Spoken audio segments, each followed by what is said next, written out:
I think first things matter a tremendous amount. Is that easy? Now, you got to have some discernment about what you respond to quickly and what you don't. Otherwise, Right. You're just going to be a slave to whatever's the urgent thing right in front of you. The second one is top of mind is first in line. Oh, that's good. Because we all think we're good at it. There's some gold right here. Welcome to Start With a Win, where we unpack franchising, leadership, and business growth. Let's go. And coming to you from Start With a Win headquarters at Area 15 Ventures, it's Adam Contos with Start With a Win. Today we have William Vanderbloemen on the show. William is the CEO and founder of Vanderbloemen Executive Search, a search firm that's got over 15 years and 3,000 searches under its belt in executive search. William has written a book called Be the Unicorn, 12 data-driven habits that separate the best leaders from the rest. It was released by HarperCollins Leadership in November 2023 and has a ton of great game-changing tips for job seekers, employees, hiring managers, and really people who want to grow their leadership. Isn't that what we're here for, is to grow our leadership? So let's dive in today with William on Start With a Win. Thanks so much, Adam. It's great to be with you.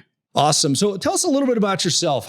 You were in, faith-based community for quite some time, got into executive search. Take us through that journey and how did we get to where we are today? Totally normal career progression. Textbook. Not. What a weird exactly. Career. The entrepreneur's journey is never straight up and to the right. It's loopy, right? So for about 15 years, I served as a pastor. And that's a whole long story. That's another podcast. But prior to that, I was the kid that was always an entrepreneur. I mean, just always had a bent for it. I remember starting a car wash when I was about 12 and then hiring my little brothers. And, it was not indentured servitude, but it was pretty close. And I remember buying out. I was the paper boy in our neighborhood, and I bought out the other routes around me and reconfigured them and then chopped them back up. So I'm just incessantly tinkering and building and trying.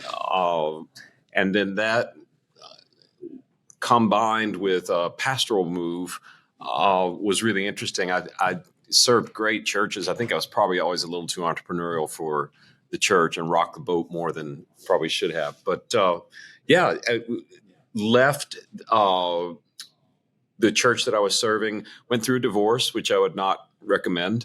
It wasn't anything. It wasn't anything juicy enough for the tabloids, but it was just a tragic, bad thing.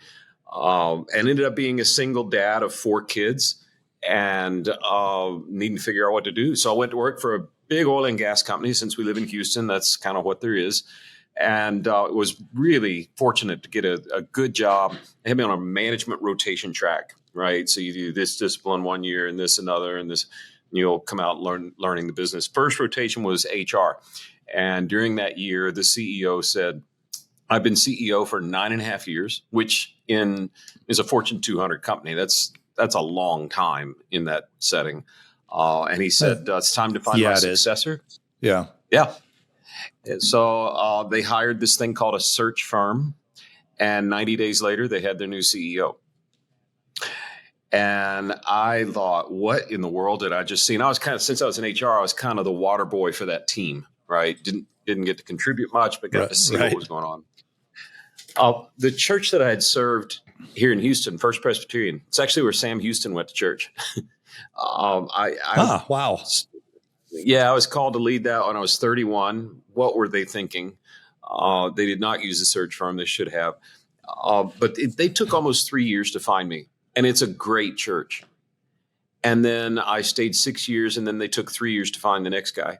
So in 12 years, they spent half their time looking for a leader and half their time with one. And I thought, wow, the oil and gas company just did this in 90 days. There's got to be a way to build something better. So I went home. Adrian and I had been married maybe 2 months. Blended our families, 6 kids, a house we could barely afford. And I said, Adrian, I think I'm supposed to quit my job and start something new for churches. And she looked at me and said, that's because churches love new ideas, right? So no one's ever said that in the history of right. ever. Yeah. and it was the fall of 2008. Now, if you're too young to remember that, just Google 2008 economy. Right. Yeah, I remember that well. Really stupid time to quit your job and start something new. But here we are 15 years later. We've completed 3,000 searches. We branched out. We started with how do we help a church find a pastor? And then it turned into heads of school for faith-based schools and C-suite for very large nonprofits. And now the values-based businesses of the world, kind of the Chick-fil-A's of the world, hire us to help find their leadership. So it's been a crazy, strange journey. I never could have done the job I'm doing now had I not done all the jobs leading up till now. So, wow. Wins in things that didn't feel like a career led to a career that I love and would call a win right now. Awesome. So this is interesting because, I've got your book here, Be the Unicorn, 12 data-driven habits that separate the best leaders from the rest. And it's interesting. I mean, the foreword is by John C. Maxwell, who's one of the preeminent leadership minds on the planet, and a great guy. You obviously recognized that there were a lot of leadership principles and leadership steps that need to happen. Obviously, we're talking about key leaders in organizations here. So you have to find somebody that's, leadership driven. But a lot of that has been, this combination of soft skills and tactical skills. How did you sit down and figure out, okay, if I can refine leadership to these 12 steps, I can define it better for my clients? Tell me about that process. Yeah, well, John Maxwell's been a friend for a long, long time, mentored me when I was a young leader. I'm not as smart as he is. He can sit down and say, here are the 10 things every leader, the 21 irrefutable laws of, it just comes out of him. I'm not that smart. So I like to see patterns and see if I can name them. And I like data to drive things because you don't want my ruminations or my thoughts. That won't take long at all. So in the lockdown of the pandemic, we had a little time on our hands. Every one of our clients was closed indefinitely, which I learned is really not good for your P&L. But we realized, in our searches, the very best candidates toward the end of the search get a long format, face-to-face, in-person interview. And we realized we've now done 30,000 of those. That's a lot of data. You could probably find some patterns. So we said, of the best, how do they do in the interview? How do they do in the job? Are they getting promoted? Have they added value? Of the best that we've ever seen, are there common denominators? Do they look the same? Do they act the same? What do they have in common? So we went and kind of scoured through things. And what we realized was it wasn't the way they looked. It wasn't their IQ. It wasn't where they went to school or pedigree. It was how they treat other people.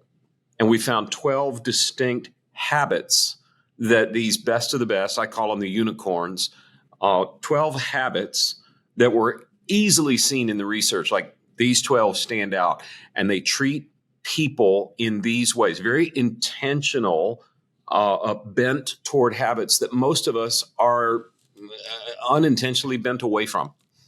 And so when we realized this is no longer, it started out as kind of a selfish project. Like, could we figure out how to spot unicorns better? When we saw the common denominators, these habits, we realized we're not spotting unicorns now. We can train people to become one. And that's when I said, okay, this needs to be a book. Because as you know, writing a book is not a lot of fun. And you don't make any money doing it anyway. So it better be a message that you feel really needs to get out there to put the time and effort in. And that's kind of what led to the book. And, if you open the table of contents and look at the list of the 12 habits, the most common reaction is probably like, duh, William, who wouldn't guess that? I kid people, Adam, and tell them the alternate title should have been, well, I guess Mom was right. Because it all sounds like stuff that you get drilled in your head when you're a kid, But what's different is this is not William's 21 irrefutable thoughts about leadership. This is, here's what the data says about people who stand out in the crowd. It's simple interpersonal habits that if you will train these habits into who you are, you will stand out of the crowd and become a unicorn. Awesome. So these things are broken down very succinctly into, there's the prepared, there's the solver, the agile, the authentic, the curious. I mean, I love how you have these defined in this book, and they're really easy to process, really easy to understand, and really easy to reflect on. So take us through, what do you find are, obviously you have 12 here, but take 3 or 4 of these and let's share some of those with our audience so that we can impact their day through this podcast. So, what is your favorite of these 12? Let's just start with that one. And why? Next time I write a book, I'm going to wait a year, because I wrote in publishing, you write, and it's about a year before the book actually gets out. Oh yeah. Now that I've read the thing over and over a year, I think I know the material better than I did when I wrote it. I wish I could go rewrite it. And what would the order be? What's my favorite habit?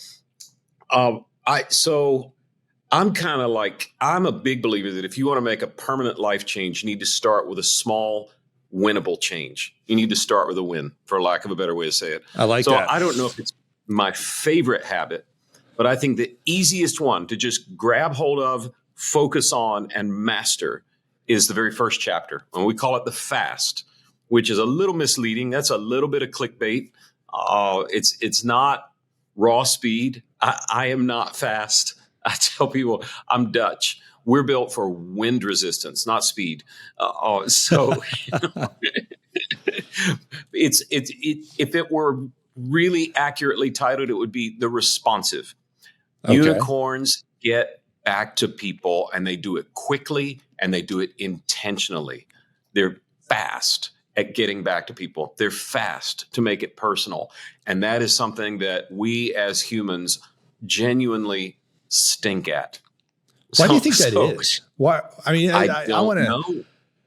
And what is that trait that you see typically? Yeah. Is it just that, okay, I got a call from William, I'm going to pick up the phone and call you back right away and say, hey buddy, how you doing? Hope your day is going great. What can I do for you? Is it simply that easy? Yeah, it is that easy. It is that easy. Now you got to have some discernment about what you respond to quickly and what you don't. Otherwise, you're just going to be a slave to whatever's the urgent thing right in front of you. But somehow unicorns find a way. They figure out how to respond to people, not in an auto response, not with a chat bot, not with one of those automatic messages Apple tries to populate your text with when you're on the phone, like a real human response in very quick time. And, we found that it really doesn't matter what part of humanity you look at. We're terrible at this. I don't know the why. I mean, I was reminded when I was writing this book, I took a lot of Latin in college, and the word in Latin that means tomorrow is the word crastina. So when you procrastinate, you're literally putting it off for tomorrow. And we do that no matter what. We found that people who use inbound marketing, like fill out a form and somebody will get in touch with you. Yep. The sales team should be sitting waiting on those forms, right? Oh, there's a form. Got to get back to somebody. We found that a massive study of companies that use inbound marketing, if you respond to a form when it gets sent in, within a minute of receiving it, you have a 98% chance of being on a sales call with that person. 98%. I mean, this is slam dunk. You wait 20 minutes after the form comes in, you have a 60% chance. So you've lost almost 40% chance just by waiting 19 minutes. If you wait 24 hours, I won't walk through all the stages, but at 24 hours, if you wait 24 hours after a form's filled out to respond to it, you have a less than 1% chance of having a sales call. And the average response time for all of the people taking this survey, 42 hours. So they don't have a chance. None. And they're paying money to have inbound marketing. Right. And they're paying marketers. And they're literally throwing away. We talked to, I don't know, your listeners may not remember, this is going back, but eHarmony. You remember Yeah. that? That's like the OG before people were swiping left and right or whatever. Yeah. Whatever it is. Yeah. It was one of the first online dating deals. That's right. Yeah. Okay. A database populated almost exclusively with lonely people who really want to meet somebody. Right. So eHarmony sends an email. Oh, we found 2 people we might be a match. The response time for those forms, crazy bad. Interesting. Terrible. You get people in our work. So we're executive search. So usually we're going and finding somebody like you that's already got a great thing going on. And we're going to introduce you a brand new destiny. But we do have people who are genuinely looking for a new setting. Like whatever they're doing has run its course and it's time to make a change. People that really want to find their next career move. We send emails to them and they wait days to get back to us.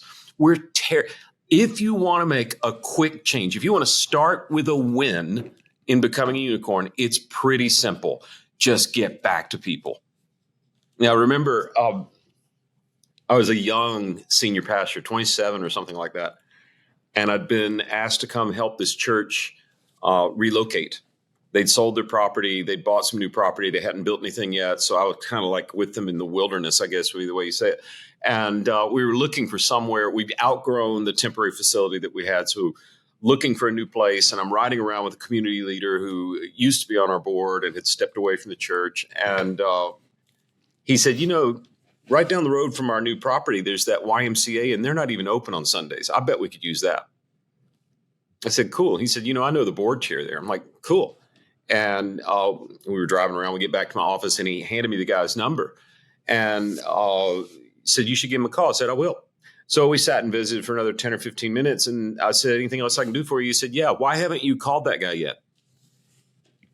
I said, well, you just gave me the number and we're sitting. He said, William, let me tell you a leadership principle that's never failed me. Your first opportunity to get something done is almost always going to be the best opportunity you have to get something done. Call him now. Bam. Never forgotten that. Right there. Your first opportunity to get something done is almost always your best opportunity. I can't agree. I mean, you ever pull out into you're waiting to turn left into traffic, and you pull up to the intersection and there's a chance to go. I pass on that sometimes, and I sit there and wait forever for the next one to come up. Right. Yeah, we in the real estate space, kind of my history here. We have something called speed to lead. And, I listened to your statistics on how quickly you can get back to somebody. And absolutely, the rule of thumb is if they are engaged in that particular item at that time, and I'm pointing at my phone right now because it might be searching for a house on their phone or something like that, and it rings right then and there, it's top of mind.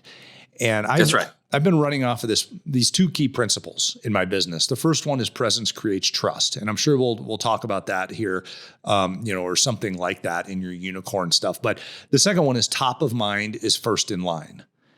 And that's good. When you think about that, your responsiveness, the fast, I think is incredibly powerful. And I can't stress that enough. In this list. I mean, just chapter 1 right there, bam, pays for the book. So I would encourage everybody to check it out. But I want to move on. Give me another one. What's another one of these key things? We've already got people calling people back. Yeah, so you're calling people back. You're doing great. How about the hardest one? Oh yeah, that yields the biggest result. Okay. Remember, you start with a win. You want to stack wins. Momentum is a leader's friend. Get a win, get another win, get another win. It will lead to more win. I suppose you're familiar with this. Yep. Just a little bit. But when you want to try a challenging one, read the chapter called The Self-Aware. Oh. Okay. And every chapter is pretty simple. It's a case study of a unicorn in that particular trait. It's what we learned interviewing the unicorns that we've identified. And then it's how you can apply it. You're not going to read this book and say, William is going to cure cancer. That's not going to happen. It's pretty simple. Go to the chapter on the self-aware. Why? Okay. So we surveyed all these unicorns that we found, and pretty long survey. One of the things in that survey was force rank these habits. Tell us what you're best at, what you're worst at. The clear winner for last place was self-awareness. Wow. Everyone's like, I'm terrible. I got to get better at that. Okay. let's turn it around. We also surveyed 250,000 normal people like you and me, right? Yep. Asked them some similar questions, including, would you rank yourself below average, above average, average, at, and each of these 12 traits. 93% of all of the general survey that we did, 93% of respondents said that they are above average at self-awareness. Interesting. I'm not a mathematician. That doesn't add up, though. 93% of a group is not above average. Right. Yeah. So on the one hand, the unicorn said, man, this needs more work than anything else. And on the other hand, it's the biggest blind spot we normal people have because we all think we're good at it. There's some gold right here, because I mean, when you look at it, truly, what are one of the top traits listed academically in leadership? It's emotional intelligence. What is emotional intelligence? It's awareness of self, awareness of others, awareness of the situation. So how do those three things play together? And if you think you're aware of yourself, but you're not, you are completely freaking oblivious to what's going on with other people. So yeah, this is incredible. It's like when you walk up to somebody and you look at their face. I always believe that people are either living in love or in fear at the moment. And I have to understand where I'm living right now. And this, you're describing this thought that I have, but the way you put it is very, very effective, I would say, okay, I mean, if you could walk around and have a sign in your hand that says, how self-aware are you and how self-aware are they? We win. I mean, we totally have the ability to build that bridge of the relationship with whoever we're talking to. Yeah, but that's a tough one to swallow, man. I remember when I was 22 or 3 and going through grad school at Princeton, preparing to be a pastor. And in the Presbyterian church where I served, you have to go through all these tests and personality things to figure out if you're, not crazy, and if you know what you're getting into and all. And I'd taken one of these, where's Myers-Briggs and the Brickman and the Strengths Finders and all these things. The counselor said, wow, it says you're really good at this and you get strengths here, and man, you're good at that. You just got a lot going on that's great. The results show that on occasion, you might have trouble receiving criticism. And tell you the straight truth, you might have trouble receiving criticism. I immediately said, I do not. Oh. And the counselor just kind of leaned back and said, is that right? I guess I just hearing this. Right. Well, and that's why my point. That's why we decided, when we started to see just how unaware people are of what they're good at or not, we built a software assessment tool that you can take to show how you measure up in the unicorn factors. We built it as a 360 so teams can take it together, or even families, so that people can try and develop some self-awareness with just some really raw data about, here's how I see myself and here's how my friends and coworkers see me. Okay. Awesome. Well, that's amazing. I mean, just those two, be fast and be self-aware, or the fast and the self-aware, in your book are unbelievably powerful. I wanted to make sure I let everybody know, where can we find your book, Be the Unicorn? Yeah, so I hated my name growing up, but it's my best asset right now. If you go to Amazon and just try spelling Vanderbloemen, it's such a messed up name. You will get where you're supposed to be. Same on the internet. And if you just go to vanderbloemen.com, you'll actually find about 4,000 totally free resources for leaders on how you build and run and keep a great team. But you'll also see the book. So Amazon, or now if you want a one-stop shop, a website with everything and some bonus content, theunicornbook.com, theunicornbook.com. Awesome. And I hope that's helpful. Awesome. Make sure you check out theunicornbook.com and William Vanderbloemen's work here. Highly recommend the book. I have it right here. It's definitely a page turner and has a lot of great leadership content in it. William, I do have a question I ask all of our amazing guests on Start With a Win. And that is, how do you, Mr. Unicorn, start your day with a win? I don't know that I'm a unicorn. Does anybody ever say by hitting the snooze button? I haven't had that one yet. No, it's not really a win. Yeah, I make my kids put their alarm clock on the other side of the room so they can't do that. Oh, nice. You got to get out of bed to turn it off. On my best days, which I hope are most days, but we're humans. I screw up all the time. I have a rule of first in, first out. I think first things matter a tremendous amount. And so the first thing out of my mouth is always gratitude. Gratitude. And I'm a spiritual guy. And so like for me, it's thanking God for all the great things in my life. And what's interesting is it's not just a spiritual thing. Probably the most read column I've ever written for Forbes was how successful people start their day. And it's amazing across all faith and non-faith bandwidths how many people start their day that are really successful with a moment of gratitude. And so that's the first out. The first in for me, I want to read eternal principles so that as I step into a temporal day, I'm undergirded with something that's more permanent. And I'm not trying to proselytize or anything, but for me, that is a faith reading, right? For others, it might be wisdom or something, just something that's a little higher altitude than what you're about to jump into for the day. I think the first things matter. So first thing out of me and the first thing into me are what I try and govern. Awesome. Incredible work here. Be the unicorn, and also some great ideas here, William.